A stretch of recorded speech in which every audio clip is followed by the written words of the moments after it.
옆 사람과 인사 나누시겠습니다. 끝까지 사랑하겠습니다. 어느 목사님이 선교지를 갔다 오시고 이렇게 얘기를 하는 것을 들었습니다. 선교지에 있는 교회들은 코로나를 지났는데도 불구하고 모임에 큰 차이가 없답니다. 옛날 모이던 숫자가 그대로 모인답니다. 근데 한국 교회는 코로나 여파로 많은 교회들이 문을 닫았습니다. 없어지는 교회가 많이 생겨지고 있습니다. 어떤 분이 조사를 해봤습니다. 한국의 개신교 가운데 가나안 성도가 몇 명이나 될까? 가나안은 교회 안 나가는 성도를 말하는 거죠. 약 29.3%가 된다고 합니다. 명수로 따져보니까 약 226만 명이 된답니다. 굉장히 많은 숫자입니다. 이분들은 교회를 안 가도 스스로 교인이라고 자기가 생각하는 사람들입니다. 어찌해서 교회를 안 나가는데 자기를 스스로 교인이라고 생각을 할까? 두 가지 사례를 한번 읽어보겠습니다. 첫째, 아내의 전도로 교회를 다니기 시작한 지 1년, 기독교에 대해선 예수 천국 불신 지옥밖에 모르던 나는 예수님의 나심과 이 땅에서의 삶, 그리고 끝내 지셔야 했던 십자가를 알게 된 후 나조차도 놀랍게 달라지기 시작했다. 누군가 나를 사랑한다는 것, 처음엔 대수롭지 않았지만 갈수록 그것만큼 힘과 위로가 되는 것이 없었다. 하지만 시험은 생각보다 빨리 찾아왔다. 주님의 은혜에 젖어 십자가만 바라보던 내게 K 집사와의 갈등은 또 다른 십자가였다. 예배 시간마다 늦는 데다 봉사라곤 기껏해야 주일 아침 교회 앞마당 쓰는 등 마는 등 하는 게 전부인 그는 나보다 교회를 1년 더 일찍 나왔다는 이유로 사사건건 내게 참견하기 시작했다. 한눈에 봐도 신학에는 문외한인 그가 교리가 이러니 저러니 하는 것도 눈꼴 사나운데 내 신앙까지 지적하며 훈계하는 꼴을 도저히 더는 두고 볼 수가 없었다. 어느 날 내 옷차림이 마땅치 못했는지 나를 위아래로 쑥 훑는 그에게 그동안 속에 쌓아둔 것을 욕을 섞어가며 모두 뱉어버리고 나는 그 뒤로 다시 교회를 나가지 않는다. 아마 어줍지 않게 자꾸 지적질을 당하니까 자기보다 1년 더 먼저 나온 교인인데 그래도 집사랍니다. 그분이 어쨌든 한번 욕을 해놓고 나니까 그 다음부터는 교회를 안 나가기 시작했답니다. 또 한 사람은 독실한 기독교의 가정에 태어났다. 학창시절 나는 입시를 준비하는 와중에도 주일 예배만큼은 절대 빠지지 않았고 평일에도 종종 교회 시간을 보내곤 했다. 그것은 내게 습관과도 같았다. 그렇게 대학생이 되었고 집을 떠나 자취생활을 시작했다. 그동안 누려보지 못한 자유에 세상은 마냥 달콤하기만 했다.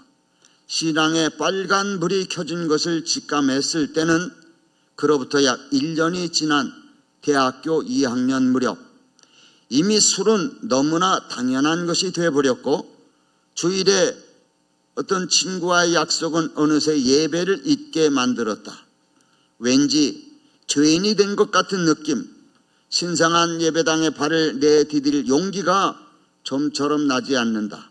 그렇게 조금씩 교회와 멀어졌다. 이런 분들이 엄청나게 많이 있는 거예요.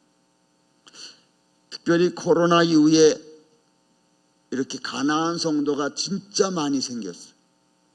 노예를 가보면 교회를 폐지하는 교회가 자꾸 늘어나고 있고 두 교회가 하나로 합치는 교회가 점점 많아지고 있습니다. 이럴 때 우린 교회가 무엇을 해야 될까? 교회가 어떻게 하면 정말 교회가 살아남을 수 있을까?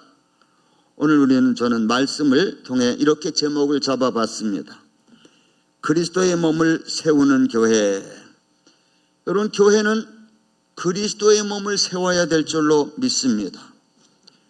교회가 그리스도의 몸을 세우지 않으면 나중에 없어지는 거예요. 본문에 보니까 4장 11절, 그가 어떤 사람은 사도와 어떤 사람은 선지자로 어떤 사람은 복음 전하는 자, 어떤 사람은 목사와 교사로 삼았으니 이는 성도를 온전하게 하여, 한번 따라해 보겠습니다. 성도를 온전하게 하여 봉사의 일을 하게 하며 그리스도의 몸을 세우려 하심이라. 교회는 저절로 교회가 되는 게 아닙니다. 교회는 신자가 훈련을 받아야 돼요. 그래서 온전한 사람이 돼야 돼요. 온전한 사람으로서 교회를 봉사할 때에 교회가 그리스도의 몸이 세워지는 거예요. 누구를 통해서? 세워진 봉사자들, 목사님들, 장로님들, 권사님들, 집사님들, 이분들이 바로 봉사하는 거예요. 이분들을 통해서 정말 교회가 든든히 그리스도의 모습으로 세워져야 돼요. 목사님, 그 그리스도의 몸으로 세워진 교회와 그리스도의 몸이 안 된 교회와 뭐가 차이가 있습니까? 이 그리스도의 몸이 세워진 교회는 이 세상에 소금의 맛을 내는 교회, 부패를 방지해, 그리고 빛을 비추게 돼. 그런 교인들이 있는 회사가 달라지고 사회가 달라지고 국가가 달라지는 거예요. 그러나 교회가 교회 구실을 못하면 교인 수는 아무리 많아도 부패가 방지가 안 돼. 사회가 점점 악해지고 포악해지고 도둑질하는 사회가 만들어지고 사회가 망가지는 거예요. 국가가 망가지는 거예요. 왜? 교회가 그리스도의 몸을 세우지 못했습니까? 교회는 신자를 그리스도의 장성한 분량에까지 훈련해야 됩니다. 그리스도의 장성한 분량에까지 성장시켜야 되는데 많은 그리스도인들이 초보 단계에 머물러 있는 신자들이 많은 거예요. 목사님, 그리스도의 장성한 분량에까지가 어떤 겁니까? 예수님이 가졌던 성품, 예수님이 가졌던 가치관, 그걸 배우고 그렇게 살게 만드는 거예요. 교회를 다녀도 가치관이 안 바뀌면 맨날 돈만 따라가요. 돈 많이 벌게 해준다면 그저 예수님보단 부처님이 더 좋아 보이기도 하고, 출세시킨다면 까짓거 양심 잠깐 쏘기기도 하고. 아닙니다.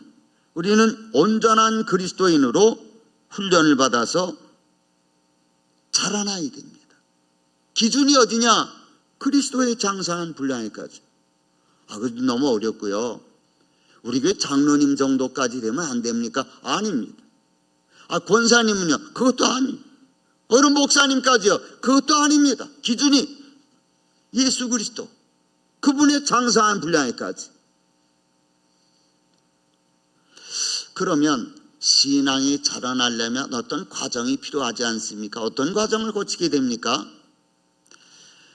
일반적으로 5가지 단계를 얘기합니다. 일반적으로 신앙의 갓난아이 단계, 신앙의 유아기 단계, 신앙의 청년기 단계, 신앙의 성년기 단계, 신앙의 노년기 단계. 일반적으로 교회 안에서 이렇게 5단계를 얘기하고 있습니다. 어떤 심리학자가 쓴 책을 보니까 가정에서 부모가 아이를 기를 때 3단계를 거쳐야 된답니다. 전 그거를 보고 정말 맞네. 옛날에 우리는 모르고 애를 키웠는데 저렇게 키우는 게 맞구나 싶더라고요. 첫째 단계는 0살부터 5살까지. 이때에는 규칙을 정해주고 권위를 가르쳐줘야 된답니다. 예를 들자면 도둑질하는 거 나쁜 짓이야. 어른을 만나면 먼저 인사해라. 규칙이 정해져야 돼. 저는 옛날에 수양부모협회에서 아이를 데려다가 2년 키워서 보냈는데 그냥 아이를 데려다 키우라고 그러지 않더라고요. 당신 집에 규칙이 있습니까? 그러고 보니까 우리 집에는 규칙이 없더라고요. 규칙을 만들어야 아이를 보냅니다. 그래서 규칙을 만들어가지고 요셉을 데려다가 2년 동안 키웠다가 보냈습니다. 규칙이 있어야 돼. 왜? 규칙이 있어야 내가 뭘 잘못하고 뭘 잘하는지로 알 수가 있어. 그래서 권위를 가리키려는 거예요. 권위. 부모의 권위.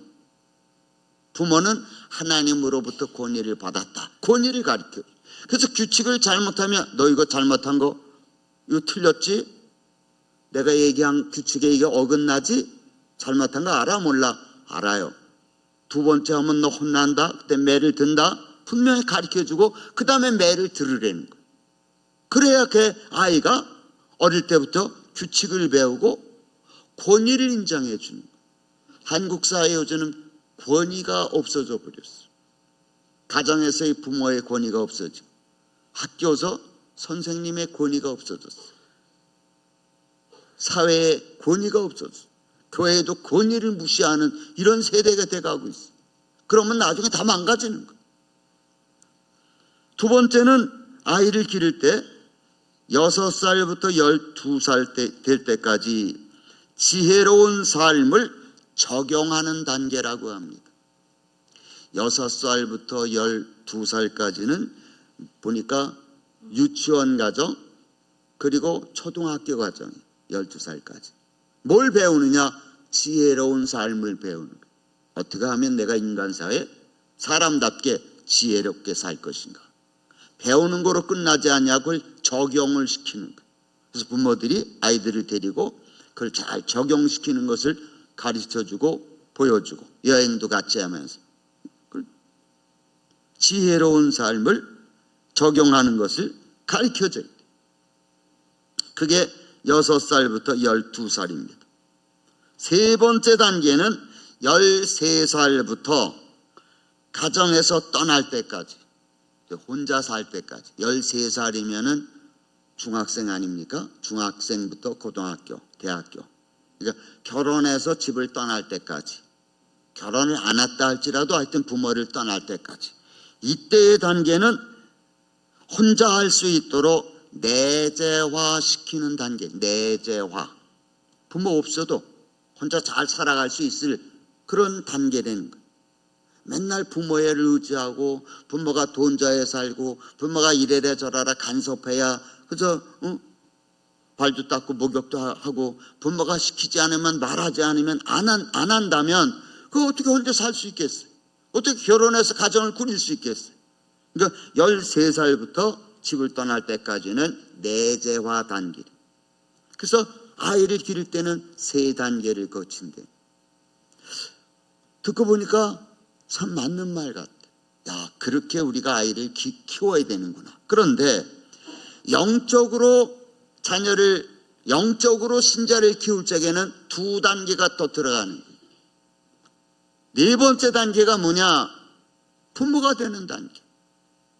부모가 되는 단계. 영적인 부모가 돼서 육신의 아이들도 부모가 되는 거 배워야 되지 않습니까? 그래서 남편이 되고 아내가 되고 자식을 낳으면 어떻게 키우는지 배워야 돼. 옛날엔 그런 게 없었어요. 그래서 무조건 나이 들면 그저 결혼하는 건 줄로 착각하고 결혼하다 보니까 성품이 정반대 사람하고 만나가지고 얼마나 힘들어요. 한 달 전인가요? 저보고 결혼 주례해달라고 그래서 주례는 해주겠는데 결혼 예비 학교를 먼저 다녀라.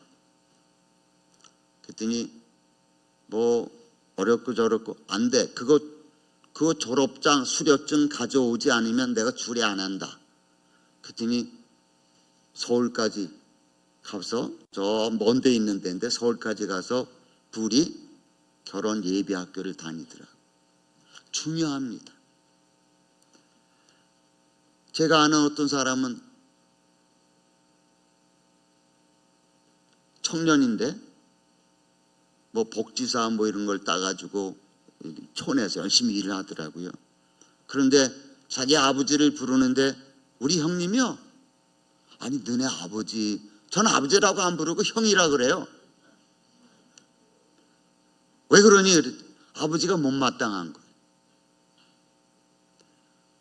아버지가 일하는 게 다 못마땅한 거예요. 근데 결혼을 하려고 준비하는 단계인데 야 몇 년 사귀었니? 그랬더니 남자아이인데 남자 청년인데 여자아이를 6년 사귀었대. 근데 아직 결혼할 마음이 없대. 뭐 이제 6년 사귀니까 뭐 이제 알 거 모를 거 다 알잖아요. 그래서 제가 그랬어. 야 결혼 예비학교 다녀라.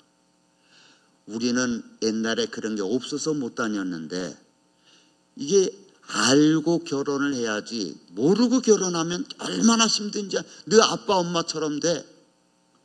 너네 아빠 교회 다니시냐? 예, 교회 집사님이십니다. 엄마는 권사님이시고요. 야 너는 자기도 교회를 다닌대. 아무리 그래도 소용이 없어. 이 제대로 모르고 결혼을 하면 아주 힘들게 정반대가 만나는 거예요. 그래 끌리는 거예요. 끌렸지만 살다 보니까 성격이 반대인 거예요. 어떻게 안 싸울 수가 있어.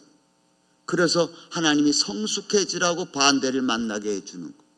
보완해서 변화되라고. 그걸 모르니까 우리는 성격이 달라서 도저히 같이 살 수가 없어. 그 잘못된 거예요. 몰라서 그러는 거예요. 어쨌든 네 번째 단계는 이렇게 목자 영적으로 부모의 단계.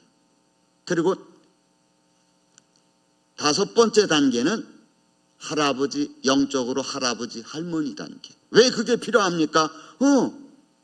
아이들을 많이 키워보고 자녀들을 키워보고 손자들을 대해보면 야 성격이 다 똑같은 게 아니네.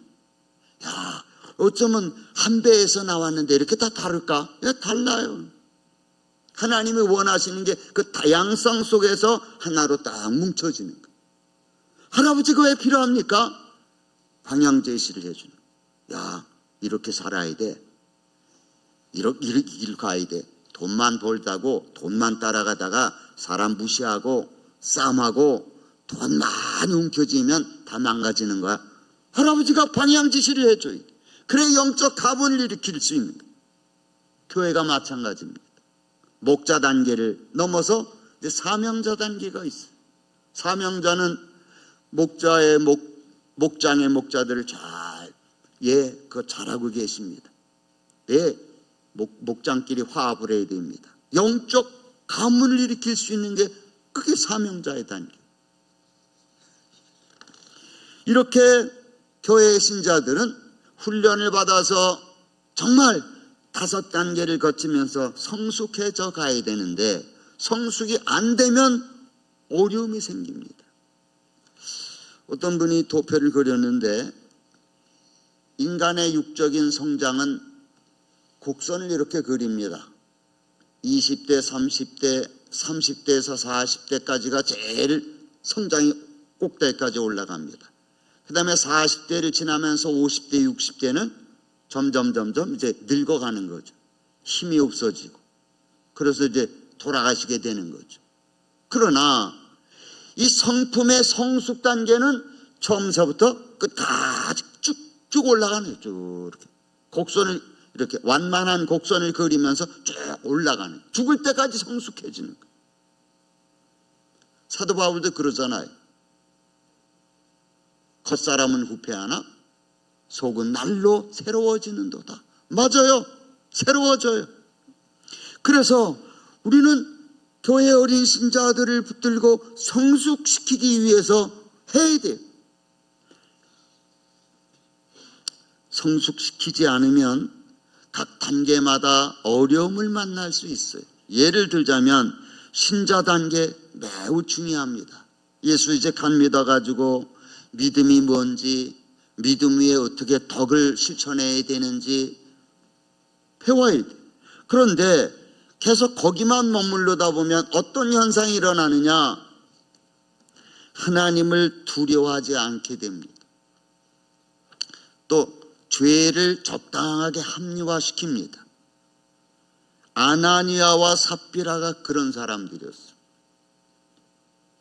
안 속여도 되는데 성령을 속이다가 베드로 사도가 물어보잖아. 너 이게 판 게 이게 다냐? 다합니다. 실은 감춰놨거든. 자기 자랑하고 싶어서. 자기 올려달라고. 그러다 그냥 하나님이 직사를 시키시는. 부인이 들어왔습니다. 부인은 남편이 죽은 줄도 몰라요. 너 이게 다냐? 답니다. 거짓말 시킨다. 그게 신자에서 제자로 성숙하지 못하면 이런 현상이 일어나는 거예요. 적당하게 거짓말 시키고 적당하게 하나님을 두려워하지 않아. 제자 단계, 신앙생활 잘하는, 정말 이제 온유한 단계, 영적 지식을 갖추는 단계, 훈련을 받아야 돼. 교육을 받아야 돼. 그런데 여기서 머물러서 계속 있으면 어떤 현상이 일어나느냐? 성자의 단계를 가야 되는데 못 가면 12제자들 어때요? 3년 동안 예수님 앞에 훈련을 받는데 마지막 예수님 십자가에 돌아가실 때가 되니까 요한과 요한의 형, 엄마를 모시고 와서 예수님 한쪽으로 오른편에, 당신의 한쪽은 당신의 오른편에, 한쪽은 왼편에, 당신 이제 임금이 될 것 같은데 앉게 좀 해달라고. 그러니까 다른 제자들이 막 시기하고 질투하고. 맞아요. 성자의 단계까지 안 가면 이 제자의 단계 시기 질투가 막 생기는 거예요. 싸움이 일어나고. 제가 더 교회에서 인정받, 걔 뭐 잘하는 것도 없는데 시기 질투가 막 생기는. 자라나야 되는데 자라나지 않으니까. 성자 단계에서 목자 단계로 자라나지 않으면 거기도 부작용이 생깁니다. 솔로몬 같은 경우는 지혜를 얻었어요. 처음에 왕도 잘한 것 같아요. 그런데 세상적인 지혜를 사용해서 부인을 많이 얻잖아요. 외국과의 화평을 위해서, 평화를 위해서. 그 부인들 때문에 결국은 하나님을 떠납니다. 우상 숭배자가 되어버리고 말아요. 그러니까 목자까지 못 가는 거예요. 솔로몬 때문에 이스라엘 나라는 두 동강으로 잘라져 버렸어요. 북쪽 이스라엘, 남쪽 유다. 망가져 버렸습니다. 자, 이렇게 목자의 단계까지 가야 되는데 그 단계에 머무르면 어려움을 당한다고 하는 사실이에요. 목자 단계는 사명자 단계까지 가야 됩니다. 거기서 그냥 머물러 있으면 나는 잘한 것 같아. 그런데 후세대가, 다음 세대가 아들 때는, 딸 아들 때는 신앙생활 잘하는 것 같은데 손주 때는 신앙생활 안 해버려. 그게 성경에 여호수아 이후의 시대, 사사시대 때는 그 자기가 옳은 대로 행해버리고 하나님을 잊어버리는 거예요. 사랑하는 성도님들, 나 혼자 잘하고 신앙생활 잘하고 끝나면 안 돼. 사명자가 되어서 영적 신앙의 가문을 일으키게 되기를 예수의 이름으로 부탁합니다. 자, 그래서 신앙생활을 잘하게 해야 되는데 목자가 됐을 때 바로 사랑으로 교인들을 섬길 수 있는 겁니다. 목자가 됐습니다. 목자가 어떤 단계입니까? 제가 이제 전 날마다 이렇게, 여기는 영가훈, 여기는 이제 신앙의 커리큘럼, 신앙 온전한 성도의 커리큘럼, 이걸 날마다 이렇게 보면서 묵상하고, 이 단계에서는 이런 훈련이 필요하구나. 이런 성품이 바뀌어져야 되고 가치관이 이렇게 바뀌어져야 되는구나.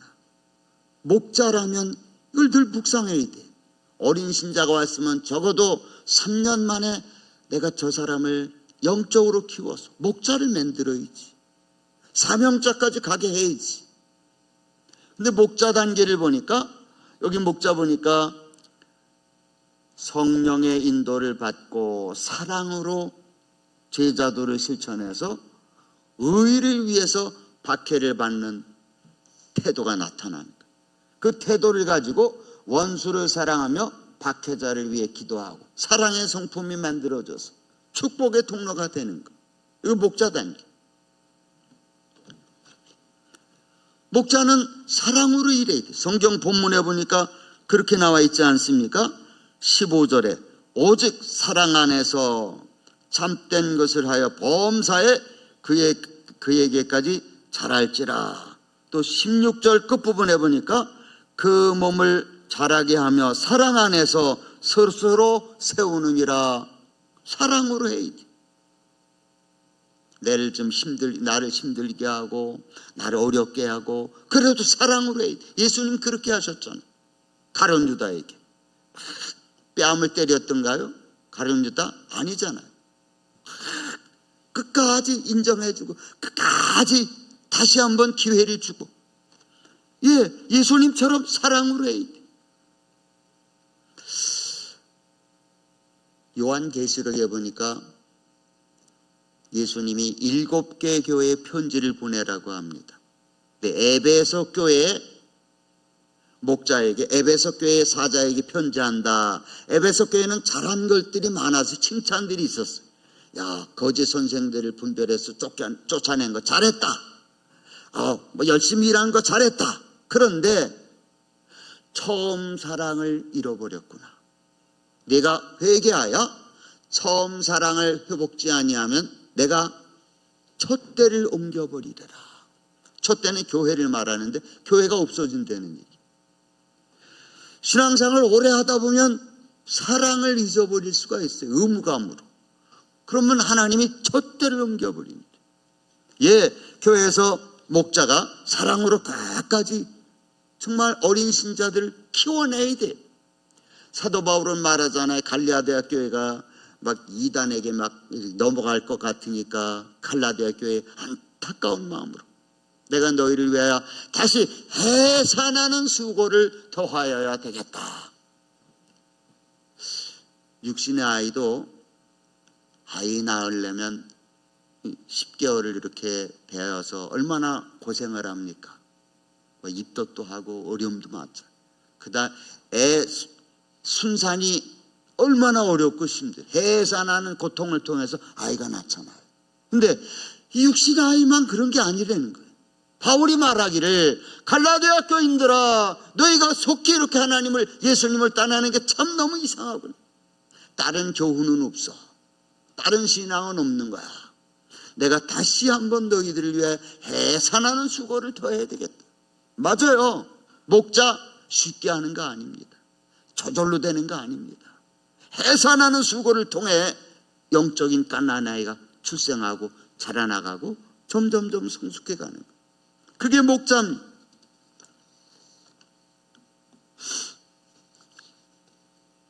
교회의 소그룹 안에서 목자는 제자를 만들 수 있어야 합니다. 목자는 교회에 오늘 이번 주일에 누가 빠졌어? 왜 빠졌지? 전화해서 다음에 꼭 와. 이 정도로 목자가 되는 게 아닙니다. 목자는 정말 영적인 책임감을 갖고 아이를 기르듯이 잘 훈련을 시켜야 됩니다. 골로새서 1장 24절에 보니까 사도 바울은 자기를 교회 일꾼으로 알았어요. 일꾼으로 여겼어요. 무슨 일꾼이냐? 여기 보니까 28절에 골로새서 1장 28절 우리가 그를 전파하여 각 사람을 권하고 모든 지혜로 각 사람을 가르치면 각 사람을 그리스도 안에서 완전한 자로 세우려 함이니. 한번 따라 보겠습니다. 그리스도 안에서 완전한 자로 세우려 함이니. 이게 목자예요. 이게 사명자예요. 나와 우리. 내가 교회 일꾼인데 내가 뭐 하는 사람인 줄 아냐? 완전한 자로 내가 세우려고 그런다. 이를 위하여 나도 내 속에서 능력으로 역사하시는 이 역사를 따라 힘을 다하여 수고하노라. 물론 자기가 한다는 말이 아니에요. 내가 신자를, 어린 신자를 완전한 성도로 훈련시키는데 내 속에서 역사하시는 성령의 능력으로. 할렐루야. 목자는 그렇게 일하는 거예요.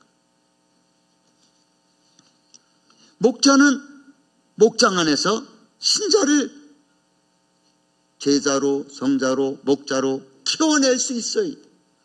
그거 내가 왜 합니까? 그 장로님들이 다 계시고 목사님이 계시는데 그거 뭐 우리가 그런 것까지 해야 됩니까? 아닙니다. 어떻게 목사님이 수백 명, 수천 명을 다 제자를 만들 수 있어요?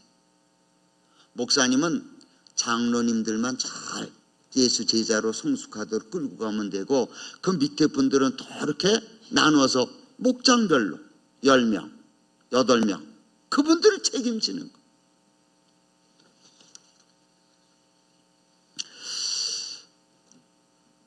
교회는 하나님께서 동력자를 세워서 일을 시키십니다.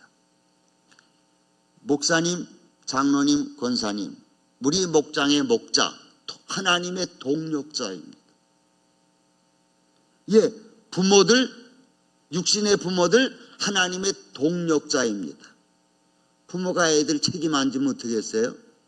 나 힘들다고 야 일주일 동안 나 전 못 주겠다. 애 죽어요. 아니 나 졸려 너무 힘든데 네가 알아서 혼자 자. 큰일 나요.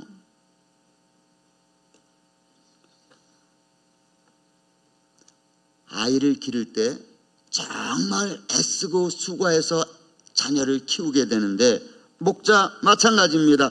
하나님이 부모를 자녀를 키우는 하나님의 동력자로 세우셨어요. 교회 일꾼들, 목자들 하나님의 동력자로 알고 내가 저 목자에게 내가 저 장로님, 권사님에게 순종하는 게 하나님에게 하는 줄 알고 하면 원망 불평이 없을 거예요. 그리고 내가 일을 할 때 내가 하는 게 아니라 나 하나님의 대리자야 하고 할 때 하나님의 입장에서 긍휼을 베풀고 사랑을 베풀고 헌신적으로 나 혼자만 기르는 목자가 아니라 나를 희생해서 수고하고 애쓰는 그런 목자가 될 수 있는 거예요. 그런데 하나님의 동력자인 목자를 우습게 알고 순종을 잘 안 하고 시키는 대로 안 하면 하나님이 직접 이제 손을 들어요. 하나님이 직접 손을 들면 너무 힘들고 어려워요. 우리는 성경에 두 가지 고난받는 것을 봅니다. 한 분은 야곱이라고 하는 분이 130세 때 바로 앞에서 사는 말이 나는 험악한 인생을 살았나이다. 그리고 17년을 더 살고 죽을 때 하는 말이 내가 태어날 때부터 지금까지 나를 기르시는 하나님. 맞아요. 근데 야곱은 하나님이 하시는 것을 잘 기다리질 못했어. 인간 수단 방법을 쓰고 아버지를 속이고 장자의 명분을 뺏어가지고 잘 될 줄 알았지만 너무너무 힘든 거. 하나님이 손을 들어서 더 힘들게 만들었어. 자식도 그냥 요셉을 잊어버리게 만들고 또 어쩌다가 자기가 원하지도 않는데 부인이 4명이 생기기도 하고 너무너무 인생이 힘든 거. 험악한 인생을 보낸 나이. 맞아요. 그런데 애굽에 팔려간 요셉은 고난을 당합니다. 그런데도 불구하고 원망 불평 없이 하나님의 고난에 다 맡겼어요. 보디발 장군이 하나님의 대리자인 줄 알고 시키는 대로. 그래서 가정 총무가 돼요. 억울한 누명을 쓰고 감옥에 갇혔는데도 불구하고 간수가 시키는 대로 그 감옥 안에서 총리가 돼. 총무가 돼. 또 열심히 하나님의 앞에 순종하고 복종하다 보니까 애굽의 총리가 돼.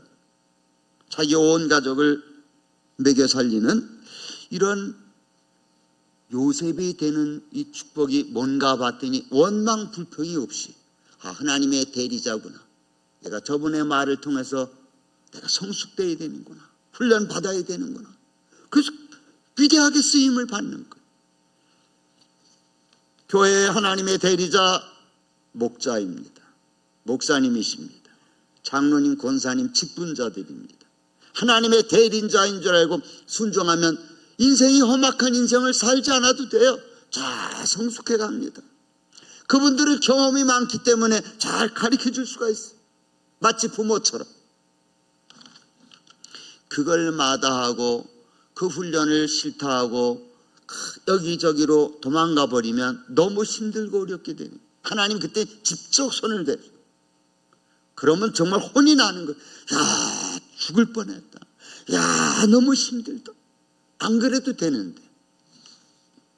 끝으로 어떤 사람이 도대체 교회에서 어린 신자를 훈련시켜서 하나님 나라 일꾼으로 만들고 어떤 분이 그런 일을 할 수 있는가? 예, 시간을 전략할 줄 아는 사람, 세월을 전략할 줄 아는 사람.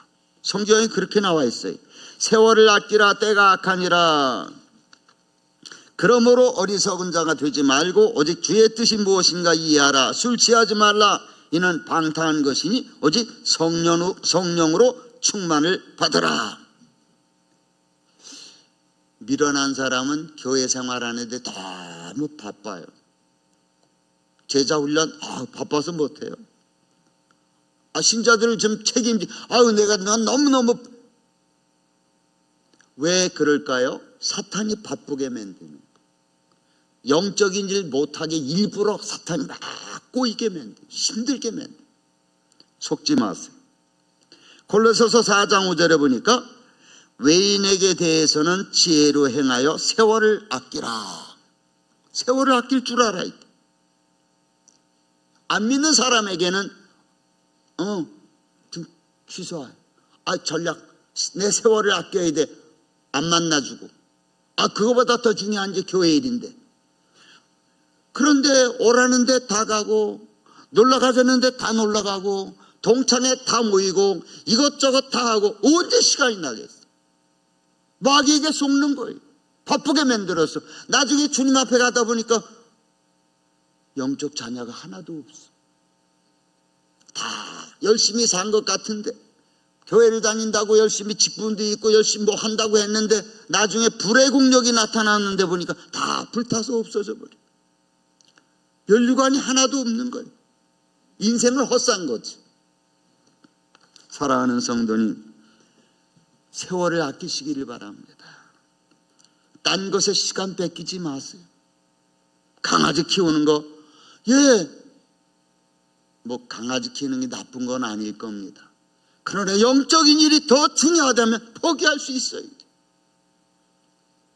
꽃 키우는 거, 나무 키우는 거 중요하죠. 그러나 시간이 바빠서 교회 일을 하기가 어려우면, 제자 만들 수가 없다면 포기해야 돼. 성경에 이렇게 있습니다. 과부들이 많은데